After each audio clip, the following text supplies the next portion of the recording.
Keeping too much money in your checking account could be costing you hundreds of dollars and even putting your money at risk.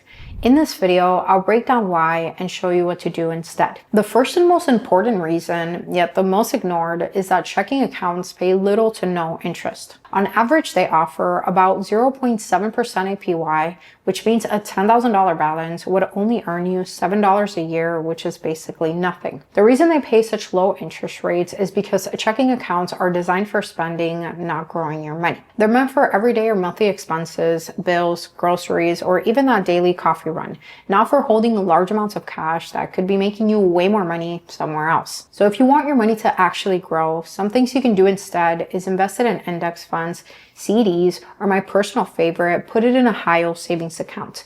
Right now, most high-yield savings accounts offer around 4% APY, which means that if you put that same $10,000 in a high-yield savings account, earning just 4%, you would make over $400 a year in interest, which is way more than you will ever earn from a checking account. The best part is that you can still access your money at any time, just like with a checking account.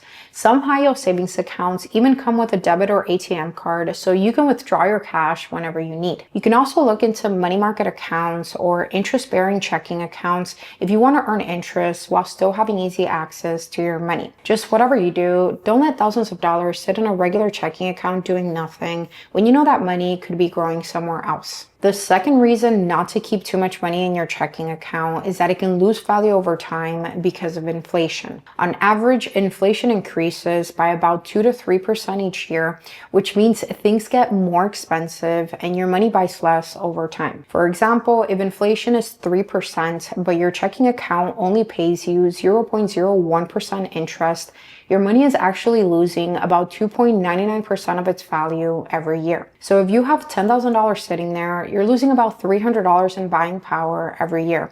If you have $20,000, you're losing $600 and so on.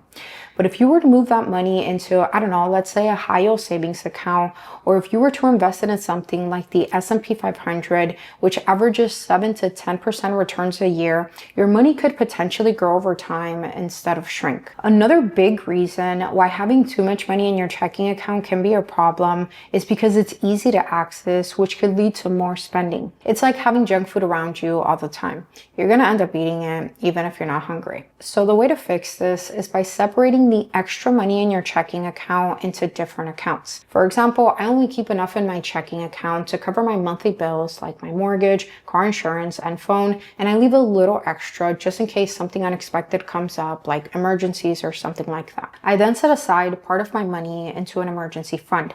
Experts recommend keeping 3 to 6 months of living expenses, but I personally try to keep at least a year's worth so that if something happens, I know I can cover my bills without any issues for at least a full year. Now, I like to keep my emergency fund in a high-yield savings account because it lets me earn a higher interest rate while still having easy access to my money whenever I need it. But you can keep yours in any other account you like. Doing this will make it harder to dip into your savings for random spending. It'll help you stay organized and disciplined with your money and allow your savings to grow over time. Another reason not to keep too much money in a checking account is that you could be missing out on bank sign-up bonuses. Many banks offer great bonuses of $100 or more just for opening a new checking or savings account and meeting a few simple requirements like setting up direct deposit or keeping a certain amount of money in the account. For example, my favorite bank, SoFi, is currently paying up to $300 when you open their high-yield checking and savings account and set up a qualifying direct deposit.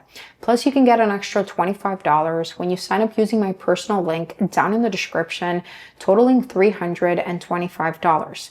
And SoFi isn't the only one. Many other banks offer great bonuses with their own terms. You can then invest that money or put it in a high-yield savings account so it earns you even more money through interest and compounding. Now, I'm not saying you should open bank accounts just for the bonuses, but if you're thinking about switching banks or opening new checking or savings accounts anyway, choosing one with a sign-up bonus is an easy way to earn some extra money. Banks make money off of us all the time, so you might as well get some money from them when they offer it. But the most important thing here is picking a bank you actually like. There's no point in setting up direct deposit or moving your money around just for a bonus if you're not sure about the bank. Pick one that works best for you, regardless of a bonus. Another big reason not to keep too much money in a checking account is that your money is only protected up to a certain amount. Most checking accounts are FDIC insured up to $250,000 per person per bank, which means that if the bank fails, your money is safe up to that amount. But if you have more than $250,000 in one account and the bank fails, you could lose anything over that limit.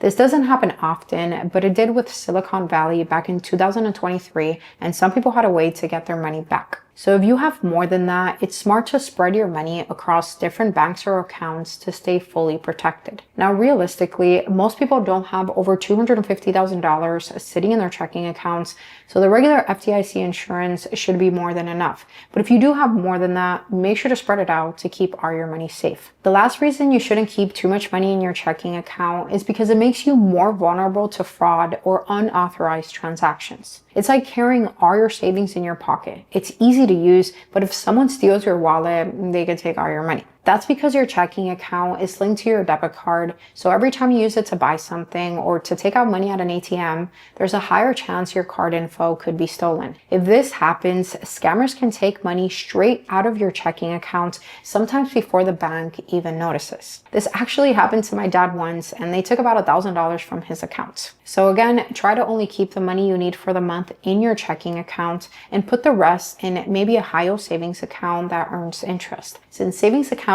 don't usually come with debit cards or ATM cards, they have fewer transactions, making them a safer place to keep your money. Now, banks have rules and systems to protect your money in case of fraud, but at the end of the day, you should be checking your accounts regularly to make sure there's no funny business going on because, it's your hard-earned money, not the bank's. You should also use strong passwords, enable two-step verification, and set up alerts.